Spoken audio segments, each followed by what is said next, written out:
Pow show.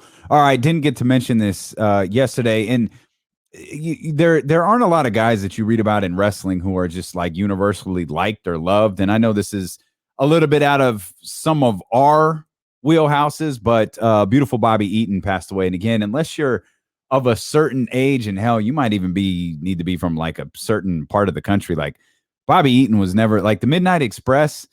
That was like early, no, not early, like early to mid 80s. And I only saw NWA/WCW television when I was at my grandparents' house, like at 3:05 on a Saturday. And still, I knew I wasn't going to see Hulk Hogan or Macho Man, so that wrestling didn't really appeal to me the same way. But I've heard a lot about Bobby Eaton over the years, and I heard a lot about his influence on younger wrestlers and just how much he's like universally loved in the world of professional wrestling. He passed away a couple of days ago, and I just wanted to acknowledge that. I mean, I wanted to acknowledge it yesterday, but we really didn't have the opportunity to. But he seems to be a guy who was just universally liked and loved. Again, Midnight Express, not my thing. While I recognize the talents of all of them, and you go back and you watch that stuff on the WWE Network, man, it's really good stuff. Like it is really, really entertaining. But at the time that the Midnight Express were hot, I was a WWF guy. I was training, saying my prayers, eating my vitamins, doing all of that stuff, doing the oh yeah, twirling the finger in the air. Like that was me. WCW or NWA at the time was a little bit tougher to get my hands on. A couple of other notes that I came across this morning when preparing for this. Renee Paquette, the former Renee Young, her non-compete is coming up.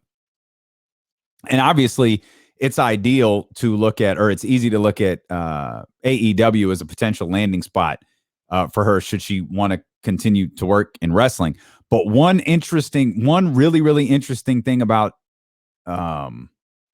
Renee Young is when WWE last signed her to her big contract, they were competing with ESPN.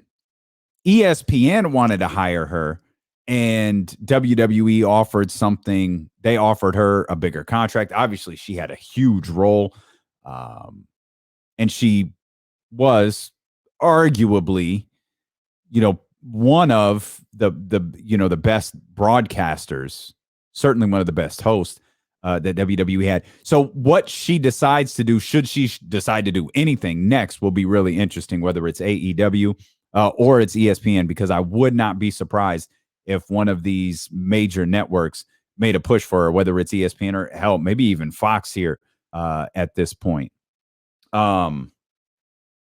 Yes, the house